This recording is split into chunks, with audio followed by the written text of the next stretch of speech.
The man in the reflection. Daniel always prided himself on being rational. Ghost stories, urban legends. He dismissed them all as tricks of the mind. He lived alone in a small apartment in the heart of the city, where the noise of traffic and neon lights made the idea of the supernatural seem ridiculous. That was until the reflections started watching him. It began subtly. One night, while brushing his teeth, he noticed something odd. His reflection took a fraction of a second too long to mimic his movements. He chalked it up to exhaustion. But then the next night, he swore he saw his reflection blink, except he hadn't. A chill ran down his spine. "Just my mind playing tricks on me," he muttered, turning off the bathroom light. But deep down something felt wrong.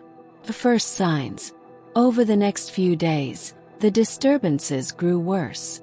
One evening, while passing a store window, Daniel glanced at his reflection and saw himself standing completely still while he kept walking. He froze. His reflection tilted its head slightly, as if studying him. Then it moved, taking a step forward. Daniel spun around. There was nothing behind him. When he looked back at the glass, the reflection had returned to normal. His heart pounded in his chest. He felt ridiculous, but the unease clung to him like a shadow. That night he avoided mirrors. He even covered the bathroom mirror with a towel, feeling stupid but unsettled. He tried to sleep, but a noise woke him in the middle of the night. A faint, rhythmic tapping. It was coming from the bathroom. Daniel sat up, his throat dry. The towel he had draped over the mirror was now on the floor. The mirror was completely fogged up, except for one spot, where a single word had been written by an unseen hand. "Let me out." The breaking point. Daniel stumbled backward, grabbing his phone to call someone, anyone. His hands were shaking so badly he could barely type. A notification popped up on his screen. Incoming video call. Unknown number. His stomach clenched. Who the hell would call him at this hour? Against all logic, he answered. The screen went black for a moment before revealing a grainy video feed. At first he could only see his own reflection, but then his reflection smiled. Daniel wasn't smiling. The screen flickered, and suddenly, he wasn't looking at his apartment anymore. He was seeing another place entirely. A dark, empty space, stretching infinitely in every direction. Void. And standing in the center was him. Or rather, something that looked like him.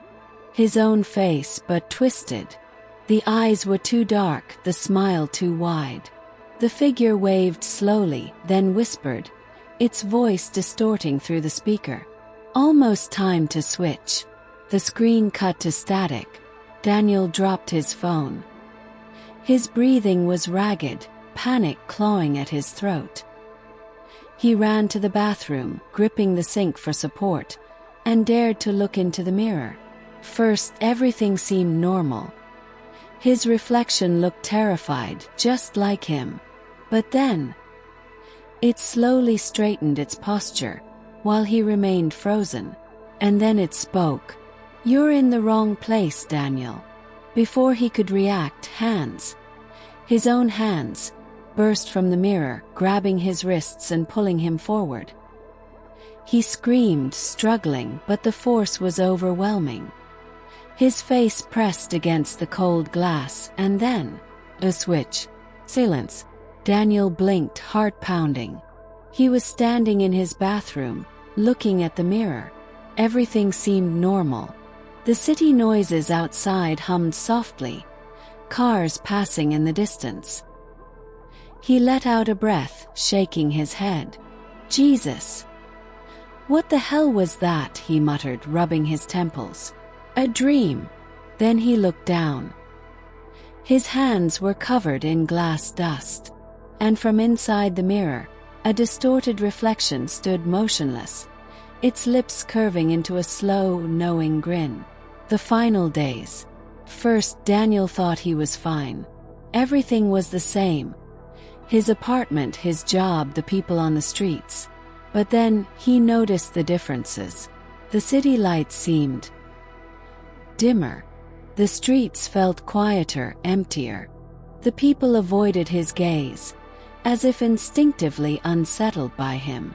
When he walked into his office, his co-workers paused for a second too long before greeting him, as if something was off. And then there were the mirrors. Every reflection, every piece of glass, showed something just a little wrong. His reflection smiled too late. It moved before he did. And sometimes at night, he caught glimpses of things lurking in the background, shapes that didn't belong. One night he received another call. The screen was black, but a familiar voice whispered through the speaker. "You don't belong there, Daniel." "They know." The line went dead.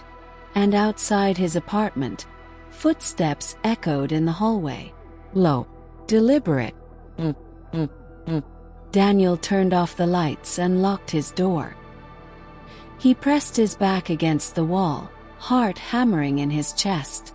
The footsteps stopped right outside. Silence. Then from the darkness a voice. His own voice spoke. "Let me back in." He covered his ears, shut his eyes. But he knew it was only a matter of time.